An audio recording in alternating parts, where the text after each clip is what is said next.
একটা ছেলে হয়ে যদি তার মন 5টা মেয়ের দিকে থাকে, তাহলে সেই 5 জনের মধ্যে কাকে ভালোবাসে বেশি? কখনো ঠিক করতে পারবে? কার জন্য তার জীবন দেখা যাচ্ছে অকেজো, বা কাকে ওর জীবনের সবচেয়ে মিস করে বুঝতে পারবে?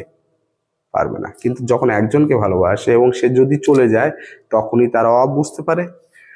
এই জন্য বেশি সূত্র নিয়ে যদি তুমি সেন্টারে যাও, তা তোমার অবস্থা হবে ওই একটা ছেলে 5টা মেয়েকে নিয়ে গিয়েছে পরীক্ষার সেন্টারে, কি হয়েছে এর জিনিস ওর যদি জিজ্ঞাসা করে, আরে তোমার কেমন দেখতে ছিল, আরে তোমা, ও তো গার্লফ্রেন্ড 5টা, তোমাকে মনে মনে ভাববে তোমাকে, হ্যাঁ রে হ্যাঁ, ওর তো চুল অনেক লম্বা ছিল এবং খুব লম্বা লম্বা চুল ছিল, ভালো। এই তোমার চুল তো দেখাচ্ছে ববি স্টিলের ছিল।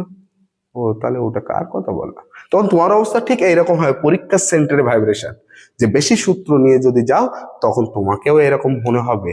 ওই জন্য গার্লফ্রেন্ড একটা বানাও 5টা না।